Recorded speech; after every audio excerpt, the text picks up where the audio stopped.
datang di channel Gereja Katolik. Sebelum memulai podcast, mari dukung channel ini dengan cara subscribe, like, dan share video ini. Tema podcast pada hari ini saya akan membahas mengenai selibat, sebuah panggilan hidup. Selibat adalah sebuah bentuk panggilan hidup. Dalam konteks ini, selibat memiliki makna penyerahan hidup, pembaktian hidup yang murni dan total kepada Tuhan demi kerajaan Allah. Pembaktian hidup yang murni dan total terwujud dalam hidup tidak menikah demi kerajaan Allah.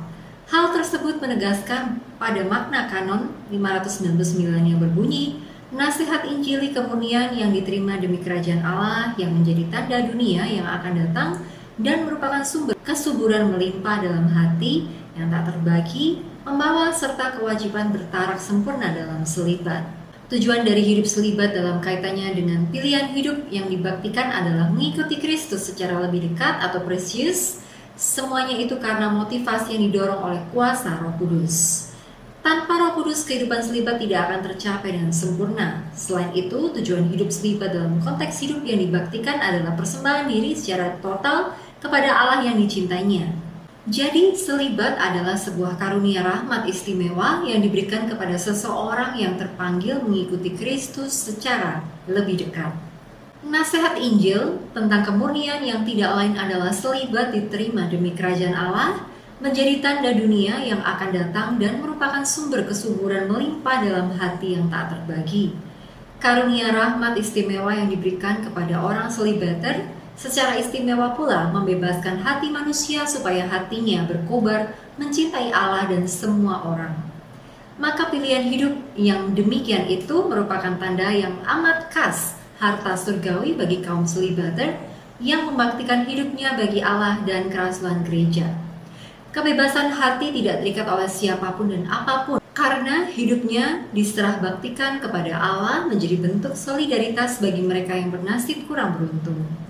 Tanda solidaritas dari orang selibater itu nyata dalam sikap lepas bebas pada hal-hal duniawi dan melulu perhatian hidupnya bagi Allah dan sesama.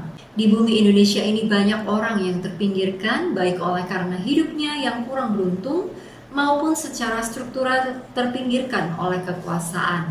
Mereka adalah kaum Anawim seperti keluarga kudus di Nazaret, Maria, Yusuf, dan Yesus sendiri.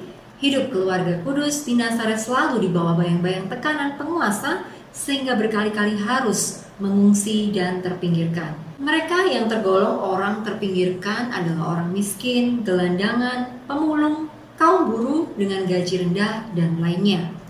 Mereka terpinggirkan karena tekanan ekonomi, sosial, budaya, dan politik. Tentang hidup selibat, tantangan pertama datang dari kebudayaan hedonisme yang menceraikan seksualitas dari norma moral objektif yang menempatkan seksualitas sebagai kesenangan atau kenikmatan semata-mata tanpa melihat aspek rohaninya.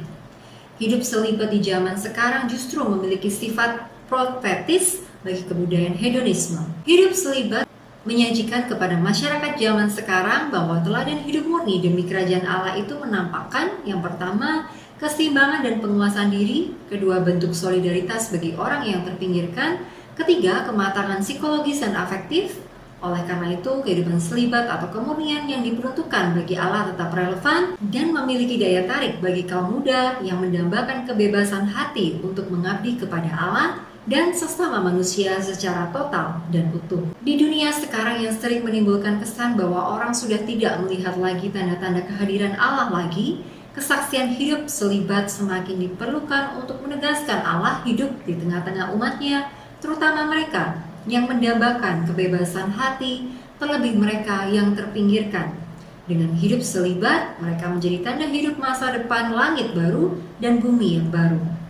Hidup selibat yang dijiwai oleh semangat lepas bebas dari ikatan dan pembaktian hidup secara murni kepada Allah menjadi dorongan yang berharga bagi kaum selibater untuk selalu solidar dengan orang yang terpinggirkan, yakni kaum miskin dan tertindas. Demikian pembahasan mengenai hidup selibat. Apabila ada pertanyaan dapat ditanyakan di kolom komentar. Jangan lupa untuk terus dukung channel ini dengan cara like, subscribe, dan share video ini. Terima kasih.